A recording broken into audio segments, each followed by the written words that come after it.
요즘 어, 다가오는 주가 이제 크리스마스가 들어있는 중입니다. 그래서 보니까 이 트리가 참 이쁜 것들이 많더라고요.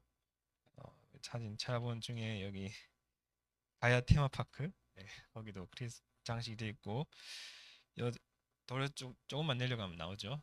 여기 큰 트리가 이제 매년마다 장식이 됩니다. 자, 이 크리스마스를 신자나 불신자나 전 세계에서 이렇게 기념을 합니다. 그 크리스마스의 주인공이 바로 이 그리스도이죠. 그래서 크리스마스는 이 그리스도의 잔치, 이 그리스도의 축제라는 뜻입니다. 우리가 이제 복음 운동하는 가운데 있는데 한 가지 조금 기도하고 도전할 부분은 내 자신에게 또는 주변 사람한테 이제 다락방을 시작하자. 그 부분입니다. 저 줌으로 이제 한 2주차 되고 있는데 어, 제가 제일 은혜를 받는 것 같아요. 그리고 증거를 하나님께서 보여주시는 것 같아요. 증거라고 하면 뭐 영적인 부분이 당연히 있고요. 육신적인 부분도 있더라고요. 참 하나님께서 필요한 부분 채워주시구나 이런 것도 확인이 되고, 그리고 일단 메시지를 일주일에 한 번 전하는 거하고 두 번 전하는 거 조금 차이가 있어요. 평일에는 메시지 준비하는 그 텀이 길다 보니까 중간에 이제 조금 기도를 적게 하거나 좀 이렇게, 네, 다른 곳에 관심을 받는 부분이 많이 있었는데 시작하다 보니까 이제 계속 봐야 되잖아요. 보고 또 기도를 해야 되니까 그 부분이 제 자신에게는 굉장히 축복으로 와닿았습니다. 우리 모든 교사분들과 또한 우리 렘틀도 다락방을 시작하길 바랍니다. 그래서 이게 그 안에 있는 축복을 확인하게 되면 이거는 할 수밖에 없어요. 말씀을 모두 증거하는 그런 축복된 응답을 받길 바랍니다. 그 말씀의 가장 핵심이 되는 부분이 그리스도입니다. 그리스도. 그래서 그리스도를 우리가 잘 알아야 되죠. 그리스도를 보내신 이유가 있습니다. 하나님께서 이 땅에 예수 그리스도를 보내신 이유는 인간이 하나님 떠난 상태로 지금 쭉 살아가고 있으니까 그 하나님 떠난 인간을 구원하시려고, 그 구원의 길로 예수님을 보내신 겁니다. 그래서 이 예수님을 믿고 영접한 자는 이제 하나님 떠난 상태에서 하나님 만나게 되죠. 예수님께서 어떤 일을 하셨는지 그것을 이름에서 확인을 할 수가 있습니다. 그 백성을 구원할 자, 그것이 예수의 이름이고요. 그리고 임마누엘은 하나님께서 함께 하신다. 이 두 가지 내용이 어, 중요한 내용입니다. 그런데 예수님께서 어디서 우리를 구원하시느냐? 인간이 지금 태어나면서부터 죄를 가지고 태어나고요. 그리고 지옥 배경 안에 살아가고 사단의 운명 사주팔자 아래 살아갑니다. 최근에 한 유명 연예인이 또 계속해서 구설수에 오르고 있죠. 그래서 참 계속해서 사건이 터지는데 거의 걷잡을 수 없을 정도로 계속 터져요. 주변 인물도 하고 주사 인물하고. 참 저렇게 성공을 했는데 결국 그 가문의 배경과 운명 사주팔자에서 벗어나지 못하는구나. 높이 올라갈수록 더 심하게 아프구나. 그 연예인이 수시로 이렇게 점을 치고 점쟁이를 의지했다고 그럽니다. 예, 이젠 놀랍지도 않죠. 너무나 많은 그 성공했다는 사람들이 그렇게 하고 있으니까. 네, 우리가 현장을 사실 일하고 뭐 생활하고 이렇게 바쁘게 살다 보면 이런 부분을 그냥 거의 잊고 살 때가 많아요. 근데 그 불신자들은 영적으로 봤을 때 굉장히 그런 부분에 의지할 수밖에 없다는 거예요. 그래서 뭐 요즘 젊은 사람들도 뭐 사주, 타로 뭐 이런 것도 보고요. 참 비과학적이라고 생각되는 부분을 많은 불신자들이 의존을 하고 있습니다.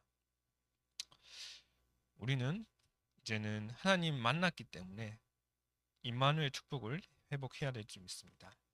첫 번째로 나와 함께 하시는 임마누엘 축복을 이제 회복해야 됩니다. 그리스도라는 단어를 불신자도 아는데 불신자는 하나님이 함께 하시지 않기 때문에 그거를 알아도 이제 소용이 없는 거죠.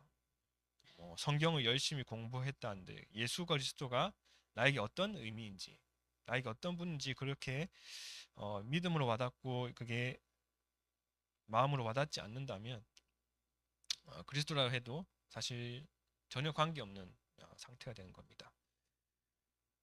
그래서 요셉은 하나님께서 나와 함께 하심으로 이라는 고백을 했고요. 다윗 또한 여호와가 나의 목자시니 내게 부족함이 없다. 목사님께서 이 구절을 좀 깊이 묵상해 보라고 말씀을 주셨는데 어, 저는 그런 것 같아요. 문제가 없는 건 아니에요. 근데 오는데 그냥 다 넘어가게 이제 해주시는 것. 그래서 결국 그 문제가 내게 문제가 되지 않는 것. 그러니까 나는 살면서 부족함이 없다. 내가 그리스도만 붙잡고 의지한다면 그것이 내게 최고의 축복이고 행복이다. 네, 그렇게 정리가 되어졌습니다. 우리 모두가 이 말씀 묵상할 시간이 꼭 있길 바라고요. 그 가운데 나의 현실에 또 나의 어떤 사건, 문제, 어려움 가운데 말씀을 적용할 수 있는 그런 축복이 계속되길 바랍니다. 그래서 하나님이 나와 함께하는 축복을 이제 회복한다면 이 요셉처럼 다윗처럼 어디서든지 이제 이길 수가 있습니다. 어떻게 하면 회복하느냐? 하나님이 나와 함께 하신 건 맞는데 이거를 내가 어떻게 누릴까? 한번 생각을 해봐야 되겠죠. 그냥 붙잡고 누리면 되나요? 중얼중얼 속으로 외우면 되나요? 어, 나름대로의 방법, 어떤 고민이 좀 있어야 되겠죠. 한 소년이 이제 자기가 어릴 때 이렇게 공부를 하고 싶은데 부모님은 공부하지 말고 직장에 들어가서 일해라 이런 말을 했다고 합니다. 근데 이 아이는 너무 공부하고 싶은 나머지 이제 사관학교에 들어가야 되겠다. 거기 들어가면 이제 부모님 그늘에서 벗어나서 공부를 할 수 있으니까 그러니까 이 소년이 기도를 했습니다. 하나님, 제가 여기 학교에 들어갈 수 있도록 해주세요. 그러면서 열심히 기도하면서 공부를 했다 그럽니다. 어, 그렇게 학교를 준비하고 이렇게 시험을 치는데 하나님 은혜 가운데 자기가 배운 것에서만 이렇게 문제가 나와서 어, 사관학교에 들어가고 거기서 이제 하나님을 높이고 또 복음을 전하고 나중에는 장군이 되어서 이제 자기 장병들하고 같이 찬양도 부르고 이렇게 하나님을 간증했다는 그런 일화가 있습니다. 이 일화를 보면 우리가 어떤 부분에 조금 도전을 해야 될 부분인지 좀 쉽게 확인이 될 것 같습니다. 진짜 기도하고 노력해야 된다는 거죠. 우리가 어떤 일을 하거나 아니면 뭔가 공부를 할 때 두 가지를 갖고 하게 되어 있어요. 무엇을 하든 설거지를 하든 일단은 기본적으로 생각을 해야 돼요. 예, 이걸 이렇게 공부해야 되겠다 아니면 이렇게 일해야 되겠다 그런 생각을 하게 되죠. 생각 안 하면 그건 일이 진행이 될 수가 없어요. 기본적으로 생각이란 걸 해야 됩니다. 근데 두 번째는 이제 마음이에요. 마음. 그 일을 할 때, 그 공부를 할 때 내가 어떤 마음을 가지고 일하느냐에 따라서 거기에 대한 결과가 천차만별로 갈라집니다. 내가 화난 상태에서 막 일을 하면 막 거칠게 일을 하게 되죠. 근데 내가 너무 기뻐서 일을 하게 되면 막 내가 평소에는 좀 귀찮았던 것도 막 하려고 듭니다. 그게 마음이죠. 마음을 어떻게 먹느냐에 따라 일의 결과가 달라진다. 생각이란 건 반드시 그 로지컬하게 합리적으로 해야 되는 거고요.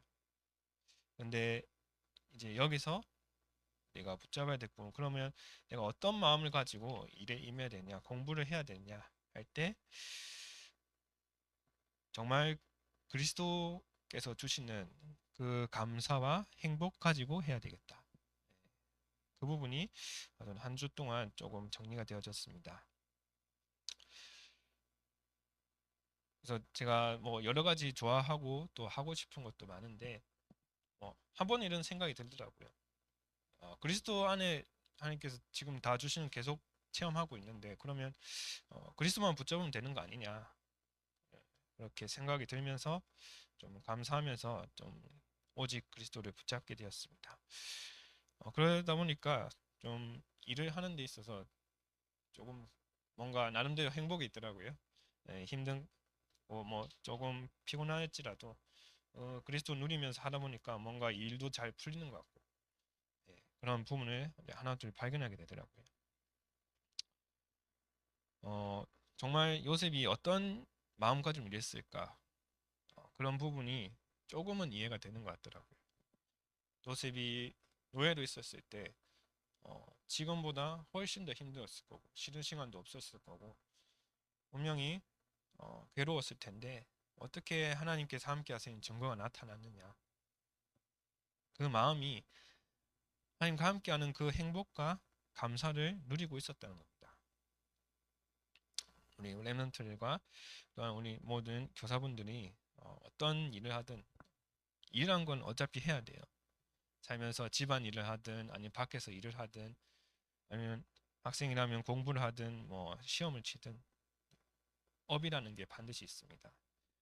그 업의 합리성을 가지고 일하되 나의 생각과 나의 마음은 이제 하나님께 감사와 그리스도 안에서만 누릴 수 있는 그 행복 가지고 임할 수 있도록, 그것이 우리의 기도 제목이 되어야 될 줄 믿습니다. 그래서 우리가 기도하고 노력하는데 또 한 가지 생각해야 될 부분은 하나님께서 요셉과 함께 하심으로 이 요셉이 당당히 세상 앞에서 또한 최선을 다하고 또한 감사로서 하나님의 이름을 드러냈다는 것입니다. 우리가 너무 제 자신 봤을 때 연약하면 또는 가진 게 없다, 내세울 게 없다 이러면 쉽게 위축이 되더라고요. 내 자신을 봤을 때 나는 왜 이렇게 못하지? 나는 왜 이렇게 뭔가 똑똑하지 못하지? 이랬을 때 이런 상황에서 이렇게 왜 못했을까?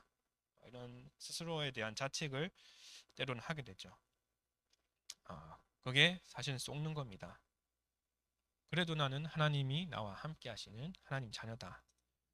우리는 조금 철판을 깔 필요가 있어요. 우리가 우리 자신이 못나도 나와 함께 하나님이 완전하시기 때문에 그게 사실이라면 우리는 당당해도 되는 거죠. 그래서 내 자신 보고 계속 위축하고 위축되고 계속 소심해지고 해지고 그러면 일을 할 수가 없어요. 계속 어떤 거를 하려고 해도 두려워하게 되고 그거는 하나님이 원하시는 게 아니죠. 그러니까 나와 함께 하시는 임마누엘을 누리고 기도 속에 있다 보면 하나님께서 분명히 또한 당당하게 세상 앞에 나설 수 있도록 힘을 주실 줄 믿습니다. 하나님이 나와 함께 하시는 사실을 그래서 찾아내고 전달하는 것이 임마누엘입니다. 그 임마누엘이 내가 행복하고 끝나는 것이 아니라 결국 이게 드러나고 그것을 통해 하나님이 불신자들에게 증거되어지는 것이 성경의 임마누엘을 누렸던 모든 렘넌트들의 모습이었습니다. 우리 모든 현장에서 이러한 임마누엘의 축복이 나타나는 은혜가 있길 바랍니다. 두 번째로 우리와 함께 하시는 임마누엘의 축복, 이것을 회복하는 연주가 되길 바랍니다. 첫 번째는 교회를 알아야 됩니다. 우리라면 지금 같이 신앙생활하고 있는 성도분들을 의미하는 것이 되겠죠. 그 성도가 모인 곳이 이제 교회고요. 교회는 그래서 임금과 노예가 함께 하나님을 경배하는 곳입니다. 사회적인 어떤 높고 낮음이 교회 안에서는 상관이 없어요. 의미가 없어요. 하나님 앞에서는 모두 나약한 인간이기 때문이죠. 그리고 구원받은 자들이 모여서 예배하는 곳입니다. 우리는 그래서 한 지체로서 한 몸을 이룹니다. 교회 안에서 뭐 연약한 사람이나 또한 어려운 가운데 있는 사람들은 우리가 그래서 돕고 또한 기도하고 그렇게 하는 이유가 여기에 있습니다. 많은 것을 할 수는 없어도 우리의 중심은 늘 돕는 사람이 되어야 되겠습니다. 랩런트들을 우리가 사역할 때 왜 내 말을 안 들어? 이렇게 하면 우리 서로 다툼이 일어나기 쉽죠. 어, 우리는 내가 지시하는데도 잘 안 따라준다. 그럴 때가 많을 겁니다.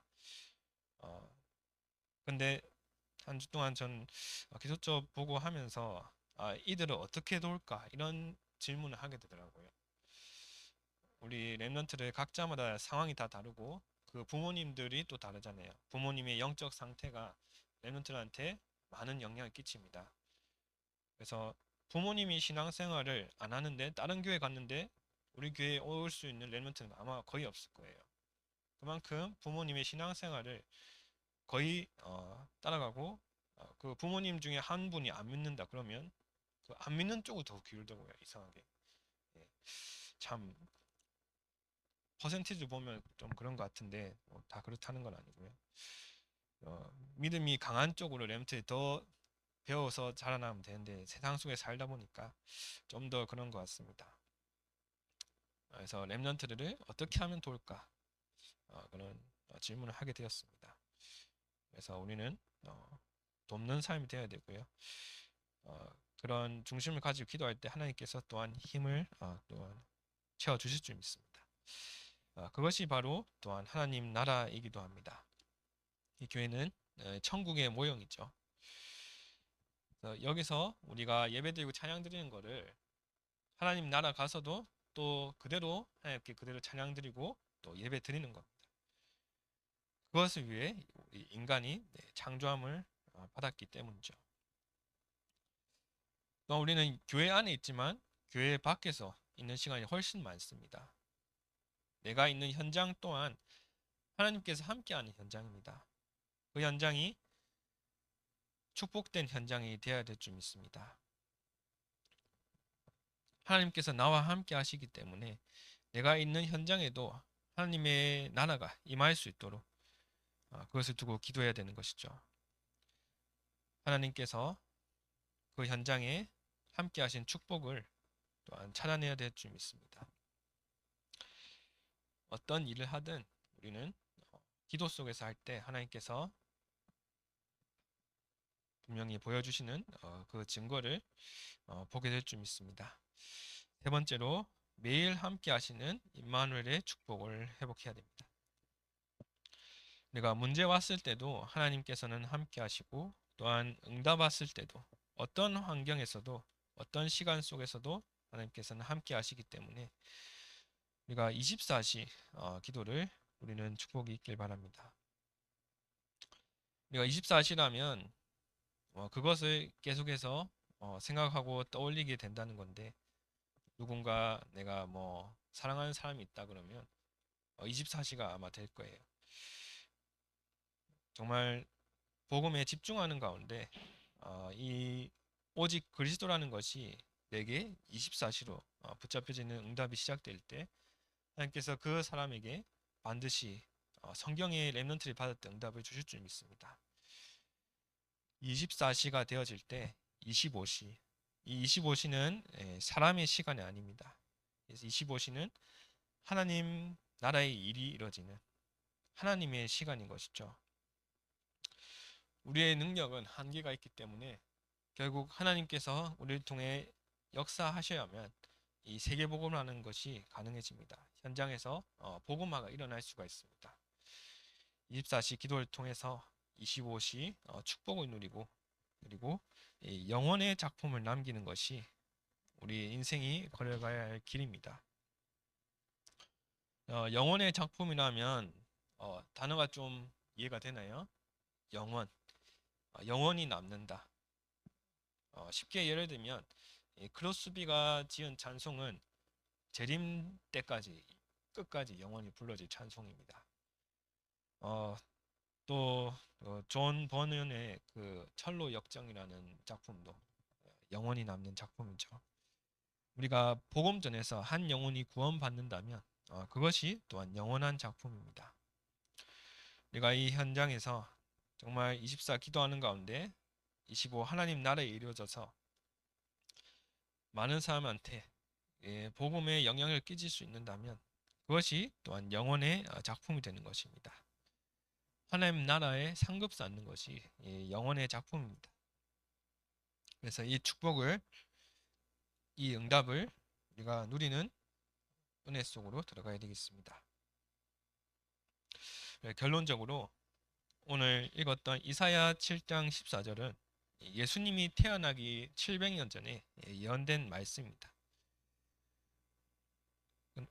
그리고 이 700년 후에 이 말씀이 그대로 성취되어서 이 마태라는 사람이 마태복음 1장 23절에 그대로 기록했습니다. 자, 이걸 보면 우리가 뭘 우리 속에 기억을 해야 될까요? 네, 이 말씀을 우리가 지금 나누고 있는데 이 말씀을 각인한다는 것은 말씀을 내 마음속에 새기고 기억한다는 겁니다. 듣고 예배 교회 밖에 나가서 이 말씀이 생각이 안 난다면 각인이 안 된 거겠죠. 이 말씀을 각인하는 시간이 되어야 되는데 오늘 이사야 7장 14절의 말씀이 그대로 마태복음 1장 23절에 성취되었다. 그 말은 성경에 있는 말씀이 우리가 붙잡고 기도할 때 우리의 삶 속에도 그대로 성취될 수 있다는 겁니다. 렘트들이 지금 살면서 많은 뭔가 말씀을 적용할 부분이 있을 거예요. 우리 교사분들 그렇잖아요. 뭔가 내가 질병이 있다. 아니면 뭔가 해결되지 않는 문제가 있다. 고민이 있다. 그것을 이제 사람한테 찾아가서 조언을 구할 수도 있어요. 그 사람의 말이 어떤 부분에서는 맞을 수가 있어요. 근데 사람의 말은 결국 완전한 해답이 되지 못합니다. 우리가 그런 어떤 고민과 어려움 가운데 있을 때 그래서 예배의 자리가 중요한 겁니다. 예배를 통해서 그 말씀에 대한 해답을 우리는 붙잡고 가는 것이죠. 그래서 우리가 성경 읽는 시간이 중요하고요. 말씀에 또한 메시지에 집중하는 것이 중요한 겁니다. 한 주 동안 또 선포될 강단 말씀을 기도하는 가운데 간절한 마음으로 집중하여서 성취될 말씀 붙잡고 기도하는 한 주가 되길 바랍니다.